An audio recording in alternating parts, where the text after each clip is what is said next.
மலையாள திரையுலகில் பெண்கள் மீதான பாலியல் சீண்டல்கள் அதிகமாக உள்ளதா என்பது பற்றி நடிகை ஊர்வசி பல உண்மைகளை போட்டு உடைத்துள்ளார். நீதிபதி ஹேமா கமிஷன் அறிக்கையானது மலையாள சினிமா உலகையே புரட்டி போட்டுள்ளது. இந்த விவகாரத்தின் எதிரொலியாக மலையாள நடிகர் சங்கத்தின் தலைவர் பொறுப்பிலிருந்து மூத்த நடிகர் மோகன்லால் பதவி விலகி இருக்கிறார். கூடவே சங்கத்தின் செயற்குழு உறுப்பினர்கள் 17 பேர் ராஜினாமா செய்துள்ளனர். ஒட்டுமொத்த சங்கத்தின் மீதும் நீதிபதி ஹேமா கமிஷன் முன் சக நடிகைகள், திரைத்துறையில் வேலை பார்க்கும் பெண்கள் பல குற்றச்சாட்டுகளை முன்வைத்துள்ளனர். சொல்லப்போனால் இந்த விவகாரத்தில் நடிகர் சங்கம் பெண்களுக்கு பாதுகாப்பு தர தவறி இருக்கிறது. இந்த அறிக்கை பற்றி மூத்த நடிகை ஊர்வசி ஒரு ஊடகத்திற்கு பேட்டியளித்துள்ளார். அதில் அவர் பல விஷயங்களை வெளிப்படையாக போட்டு உடைத்துள்ளார். நான் எனது 9 வயதிலிருந்தே சென்னையில் தான் வளர்ந்தேன். குழந்தை பருவத்தில் தான் நான் கேரளாவில் இருந்தேன். எனது சினிமா வாழ்க்கை தமிழிலிருந்து தான் தொடங்கியது. அடுத்து தெலுங்கு, கன்னடம் என கடைசியாக தான் மலையாளம் போனேன். நான் திரைப்படத்துறைக்குள் வரும்போதே எனக்கு முன்னோடியாக இருந்த சில நடிகைகள் இந்த மாதிரியான பாலியல் தொல்லைகள் பற்றி என்னிடம் சொல்லியிருக்கிறார்கள், பேசியிருக்கிறார்கள். எனவே இந்த பிரச்சனை சினிமா உலகத்தில் புதிதாக இப்போது வந்ததல்ல.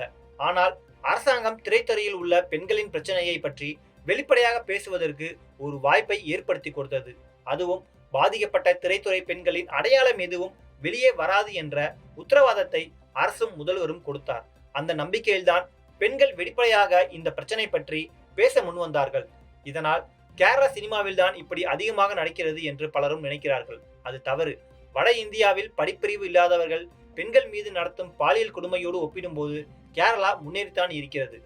எல்லா மாநிலத்திலும் பெண்கள் மீதான பாலியல் சீண்டல்கள் நடக்கின்றன. ஆனால் கேரளாவில் தான் பெண்கள் அதை துணிச்சலாக எதிர்கொள்ள முன் வந்தனர், எதிர்த்து குரல் கொடுத்தனர். அங்கே முற்போக்கான பெண்கள் அதிகம் உள்ளதனால் இந்த விவகாரம் வெளிச்சத்திற்கு வந்துள்ளது. இனிமேல் யாருக்கும் பாதிப்படைய கூடாது என்பதற்காக வெளிப்படையாக போராடுகின்றனர். தமிழ் சினிமாவிலும் இதே மாதிரியான பாலியல் சீண்டல்கள் நடக்கின்றன. ஆனால் அதை வெளிப்படையாக பேச யாரும் முன்வரவில்லை. கேரளாவில் ஒரு பெண் தனக்கு நடந்த அநீதியை எதிர்த்து தைரியமாக முன்வந்தார். அவரை தொடர்ந்துதான் வழக்கு வேகம் பெற்றது. அந்த மாதிரியான தைரியமான பெண் யாரும் தமிழ் சினிமாவில் முன்வரவில்லை. அதனால் இங்கே எதுவுமே நடக்கவில்லை என சொல்ல முடியாது. ஹேமா கமிஷனின் சில முக்கியமான விஷயங்களை பெண்கள் முன்வைத்துள்ளனர். முதலில் பெண்களுக்கு அடிப்படை வசதிகள் சம அளவில் இல்லை. அடுத்து பேசப்படும் ஊதியம் சரியாக வழங்கப்படுவதில்லை. சில விஷமிகள் இரவு நேரங்களில் கதவை தட்டி தொல்லை கொடுக்கிறார்கள். கதை சொல்வதாக அழைத்து தவறாக நடந்து கொள்ள முயற்சி செய்கிறார்கள் என பல குற்றச்சாட்டுகளை ஊர்வசி முன்வைத்துள்ளார். இது மட்டுமின்றி சினிமாவில் வேலை செய்யும் பெண்கள் நூற்றுக்கணக்கான நபர்களுடன் தான் சேர்ந்து வேலை செய்கிறோம்.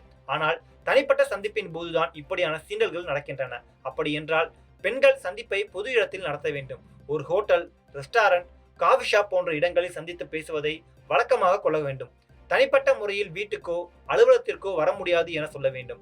அதை ஒரு விதிமுறையாகவே சினிமா சார்ந்த சங்கங்கள் வைக்க வேண்டும்.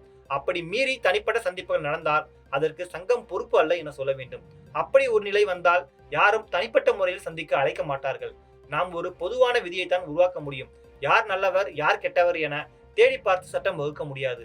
ஒரு பெண் பாலியல் புகார் கொடுத்து விட்டார் என்பதால் அப்படியே ஏற்றுக்கொள்ளக்கூடாது. அது விசாரிக்கப்பட வேண்டும். சிலர் ஒருவரின் நன்மதிப்பையும் கெடுக்கவும் கூட பொய்யான புகாரை அளிக்கலாம். எனவே எந்த விஷயமாக இருந்தாலும் விசாரணை தேவை. அது ஆணாக இருந்தாலும் பெண்ணாக இருந்தாலும் விசாரணை முக்கியம். ஹேமா கமிஷன் அறிக்கை இன்னும் முழுமையாக வெளியாகவில்லை. அது பாதுகாப்பாக உள்ளது. அதில் உள்ள பெண்கள் யார், பாதிக்கப்பட்டவர்கள் என்ற விவரங்களை அரசு வெளியிடாது. எனவே பொதுவாக கேரளா சினிமா என்றால் இப்படித்தான் என பேசக்கூடாது, எடுத்துக்கொள்ளக்கூடாது. ஒரு பெண்ணை பார்க்கும்போது ஒரு ஆணுக்கு விருப்பம் ஏற்படுகிறது. அவளது விருப்பத்தை கேட்பதில் தவறில்லை. உடனே அதையே பாலியல் சீண்டல் என சொல்லக்கூடாது. அந்த ஆண் அதையே ஒரு தொழிலாக வைத்து பலரை பின்தொடர்வது தவறானது. பெண் மீதான தாக்குதல் நடத்துவது ஒரு குற்றம். இதனால் ஒரு தொழிலே முடக்கப்படுகிறது என்றால் தான் அது பிரச்சனை. அப்போதுதான் பெண்கள் புகார் அளிக்கிறார்கள். அதை பலரும் புரிந்து கொள்ள வேண்டும் என ஊர்வசி கூறியுள்ளார்.